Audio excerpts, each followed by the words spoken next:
Students आज कल हमने जाना था कि भाई वाणिज्य शिक्षा का पाठ्यक्रम कैसा होना चाहिए, उस पाठ्यक्रम को कैसे निर्माण करना चाहिए। वर्तमान में जो वाणिज्य का पाठ्यक्रम है उसमें क्या क्या दोष हैं उनको जानने का प्रयास करेंगे। ठीक, जैसा कि हम जानते हैं कि हमारे जो शिक्षा प्रणाली है वो कहा जाए, मैं अभी भी मानता हूँ नई शिक्षा नीति 2020 आ चुकी है, परंतु अभी भी वो सुधार नहीं हुए हैं जिस स्तर पर सुधार होने चाहिए थे। और पाठ्यक्रम कहा जाए केवल सैद्धांतिक पाठ्यक्रम है आज भी, और ये सैद्धांतिक पाठ्यक्रम जो है वो कभी भी भारत को विश्व गुरु नहीं बना सकता जब तक हम उसको व्यवहारिक रूप में ना लाएं। हम अच्छी बातें लिख देते हैं पाठ्यक्रम बनाते समय कि वर्तमान पाठ्यक्रम व्यवहारिक रूप पर हो, रोजगार प्राप्त हो, आत्म व्यक्ति को ये करना सिखाए, वो करना सिखाए, परंतु हमारा जो पाठ्यक्रम है जब आप उसे पढ़ोगे, उसे करोगे, तो आपको लगेगा कि इससे बेहतर तो पाठ्यक्रम कुछ समय पहले था। जैसे वाणिज्य पाठ्यक्रम की बात करें हम, तो वाणिज्य में जो सब्जेक्ट्स हैं वो बिल्कुल इस तरीके के लगाए केवल सैद्धांतिक हैं। पहले जब भी व्यक्ति वाणिज्य पढ़ता था तो इंटर तक उसे शॉर्ट हैंड, तंकड़ यानी कि कहा जाए टाइपिंग, और उस समय जब कंप्यूटर का इतना बोलबाला नहीं था, उस समय कंप्यूटर था, कंप्यूटर की जगह जो टाइपराइटिंग की टाइपिंग होती थी, टंकड़ होता था और शॉर्ट हैंड होती थी, वो विषय इनके साथ चलते थे। परंतु आज के समय में हम जितना देखते हैं केवल क्या कर दिया है, एडवांस कॉमर्स पढ़ा दी। अरे हम कॉमर्स पढ़ने के बाद किस क्षेत्र में जाएं? पहले का जो हमारा जो स्टेटमेंट था, हमारे कॉमर्स के पढ़ने के बाद हमें बैंकिंग में प्रेफरेंस दिया जाता था, बैंक के नौकरियों में। परंतु आज हमारा जो पाठ्यक्रम है वो बैंक के पाठ्यक्रम से बिल्कुल मैच भी नहीं खाता। जब हम कॉम्पिटिटिव एग्जाम में बैठते हैं बैंक के, तो हमें पता चलता है कि वहाँ मैथ पूछी जा रही है, साइंस पूछी जा रही है, जीए पर पूछा जा रहा है। तो हमारे जो पाठ्यक्रम है वो एक तरीके से कहा जाए बिल्कुल ही दिशा विहीन है, इसके पास कोई दिशा नहीं है। पढ़ लो और पास आउट होकर चले जाओ और कह लो कि हमने इंटर कॉमर्स से किया है या बीकॉम किया है, इसका कोई औचित्य नहीं बनता है। पुराने समय से ही देखा जा रहा है कि हम किसी भी क्षेत्र की पढ़ाई कर लें, खासकर मैं वाणिज्य का स्टूडेंट्स हूँ, यानी कॉमर्स का स्टूडेंट्स हूँ, तो देखने में आता है कि हमारी जो जॉब क्रिएशन है वाणिज्य के क्षेत्र में बहुत ही ना के तरह से रह गए हैं। आज हम कहीं जाते हैं तो हमसे जब अकाउंटेंट वगैरह की वैकेंसी भी आती हैं तो उसमें कॉमर्स जरूर ले लिया गया, परंतु उसके साथ कहते हैं कि आपको कंप्यूटर की भी फुल नॉलेज आनी चाहिए, हार्डवेयर एंड सॉफ्टवेयर। अरे भाई हम हार्डवेयर को क्या जानेंगे, हमें क्या आनी चाहिए, बेसिक नॉलेज आनी चाहिए। सॉफ्टवेयर में भी केवल बेसिक फंडामेंटल आने चाहिए जिस पर वर्कशीट पर काम होना चाहिए। मगर आज हमारे अकाउंटेंट की वैकेंसी में भी पाठ्यक्रम में जो हमारा पाठ्यक्रम है उसमें हार्डवेयर सिखाया जाता है, सॉफ्टवेयर प्रोग्रामिंग आती है। इसका क्या औचित्य है? तो जो वर्तमान पाठ्यक्रम है इसमें पूरी तरीके से दोष है। अगर हमें वर्तमान पाठ्यक्रम में हमें जॉब चाहिए, जॉब क्रिएटेड हो, मतलब रोजगार प्रस्त पाठ्यक्रम हो, तभी उचित रहेगा। अगर उन्हें लगता है अकाउंटेंट को प्रोग्रामिंग आनी चाहिए, सॉफ्टवेयर की प्रोग्रामिंग आनी चाहिए, सी लैंग्वेज आनी चाहिए, जावा आनी चाहिए, तो उसे कॉमर्स में शामिल किया जाए, उनके पाठ्यक्रम में शामिल किया जाए, परंतु ऐसा नहीं है। तो वर्तमान पाठ्यक्रम में बहुत ही ज़्यादा दोष हैं। हम पहले यही लिखेंगे कि जो हमारा वर्तमान पाठ्यक्रम है वो कैसा, संकुचित विचारधारा का। वर्तमान पाठ्यक्रम संकुचित विचारधारा पर आधारित। जो हमारा वर्तमान पाठ्यक्रम है वो कैसा है, संकुचित विचारधारा पर आधारित। जैसा कि मैंने अभी आपको बताया कि भाई वर्तमान का जो पाठ्यक्रम है हम माध्यमिक शिक्षा पर आधारित करें कि आज जो भी वैकेंसियां आती हैं रोजगार प्राप्त होना चाहिए, तो इंटर में कह देते हैं इंटर पास आउट हो बीकॉम, हाँ, क्लर्क की भर्ती के लिए। अब क्लर्क की भर्ती में क्या मांगते हैं, टाइपिंग मांगते हैं, बेसिक नॉलेज मांगते हैं कंप्यूटर की। अब वो बच्चा को हमारे पाठ्यक्रम में शामिल ही नहीं किया गया है टाइपिंग वगैरह, तो वो कैसे कर लेगा। तो जो पाठ्यक्रम है ना संकुचित दृष्टिकोण का है, उसे विस्तृत करना चाहिए। नंबर 2,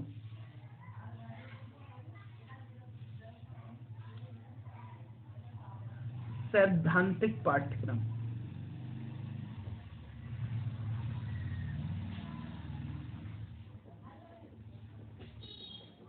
आप लोगों ने देखा होगा जब आप इंटर करते हैं या कॉमर्स से पढ़ते हैं तो आपको लेटर लिखना सिखाया जाता है, परंतु उसको व्यवहारिक रूप में नहीं लिखाया जाता। हम क्या करते हैं, केवल जो किताब में है उसको पढ़ लिया, बता दिया, ऐसे होता है। उन्हें व्यवहारिक रूप में लेके आना चाहिए।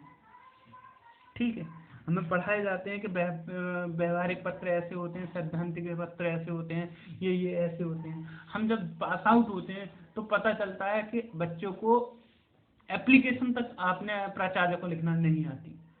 तो ये क्या है, हम लोगों ने केवल एक लेवल तक बता दिया, शायद पढ़ाया भी नहीं पढ़ाया, उसे लिखने का तरीका बताया भी नहीं बताया। आजकल मैं देखता हूँ महाविद्यालय में जब बच्चे आते हैं तो उन्हें एप्लीकेशन तक लिखना नहीं आता और एक श्रेणी तक पहुँच जाते हैं। जैसे हम वाणिज्य के पाठ्यक्रम के दोष के बारे में बात कर रहे हैं, तो हम टीचिंग ऑफ कॉमर्स पढ़ रहे हैं, तो जो बच्चे हैं उनको कहा जाए, एक एप्लीकेशन लिखने को कह दिया जाए, तो उन्हें व्यवहारिक रूप में एप्लीकेशन का फॉर्मेट तक नहीं पता होता है। तो केवल वो क्या पढ़ते हैं, सैद्धांतिक रूप से पढ़ते हैं।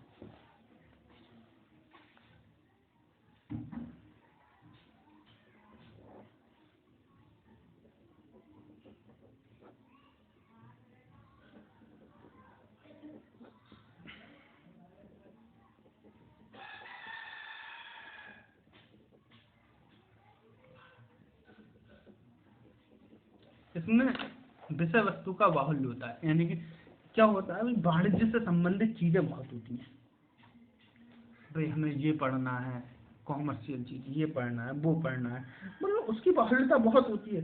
अब वो विषय उस समय आज के वर्तमान परिप्रेक्ष्य में उसका कोई यूज हो या ना हो। मैं आज भी देखता हूँ आप लोगों को क्या पढ़ाया जाता है, इंटर लेवल पे एक पाठ्यक्रम की बात कर रहा हूँ, बैंक समाधान विवरण।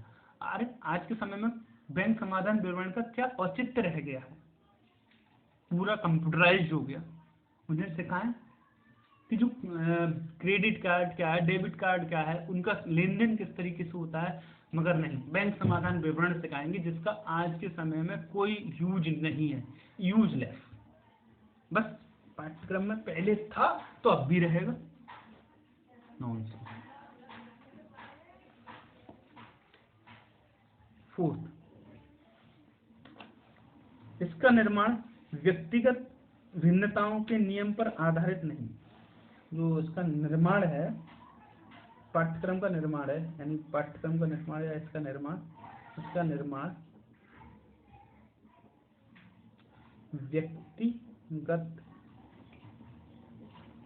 विभिन्नताओं के नियम पर आधारित नहीं। ये तो खैर किताबी भाषा है, ऐसा कर पाना वर्तमान में संभव नहीं है कि जिस व्यक्ति की जिसमें रुचि है उसके आधार पर, मतलब जब वो कॉमर्स में आ गया, वाणिज्य शिक्षा पढ़ रहा है, अब उसके इंटरेस्ट के आधार पर उसे क्या सिखाया जाए, उसे किस में स्पेशलाइज किया जाए, वो वर्तमान में संभव नहीं है। मगर भविष्य में इस पर भी काम हो सकता है। मगर हम तो जिस सब्जेक्ट में हैं, हम सब्जेक्ट मतलब जिस पाठ्यक्रम में हैं, उस पाठ्यक्रम के बारे में भी हम नहीं समझ पाते हैं, उसको निर्माण नहीं कर पाते हैं, उसके अकॉर्डिंग भी नहीं पढ़ पाते हैं। ये भिन्नताओं की बात करना है, ये तो खैर फ्यूचर की बात हो गई।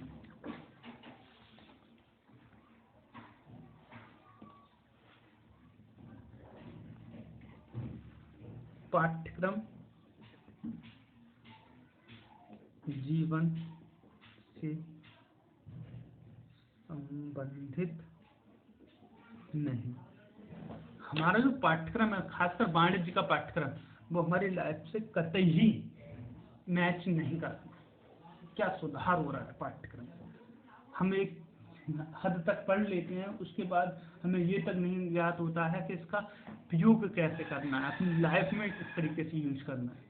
आज का वर्तमान पाठ्यक्रम समाज में जो घटनाएं चल रही हैं उसके आधार पर नहीं है। ये हमारी सरकार की विफलता है, और हम कब तक इस परिप्रेक्ष्य में रहेंगे, जीवित रहेंगे।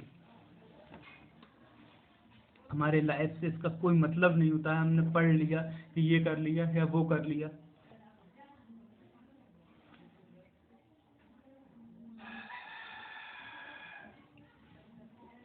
परीक्षाओं पर महत्व,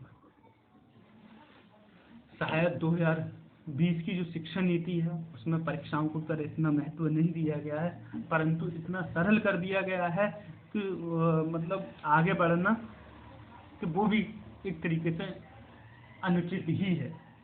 परीक्षाओं को महत्व हम देते आए हैं कि भाई 12वीं में इतने परसेंट होने चाहिए, इतने परसेंट होने चाहिए, कुछ नहीं। उनकी प्रतियोगिता, उनकी क्षमताओं को आंका ही नहीं जाता। परीक्षा पास कर ली, उन मान लिया कि हाँ ये होशियार है, चाहे वो किसी तरीके से पास की।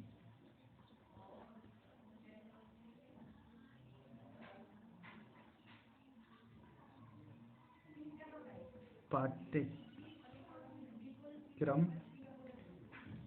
क्रिया प्रधान नहीं। पहले के लोग जो थे अपने हाई स्कूल या इंटर करने के बाद जहाँ भी जाते थे उन्हें अच्छी पोस्ट मिल जाती थी, और आज के लोग अगर हम कोई विद्यालय से पास आउट है तो उसे लेवल के श्रेणी में रखे जाएंगे, उसे कोई मान्यता ही नहीं दी जाएगी, क्योंकि क्रिया प्रधान है नहीं, उसे कुछ सिखाया ही नहीं गया। तो क्रिया प्रधानता का अभाव।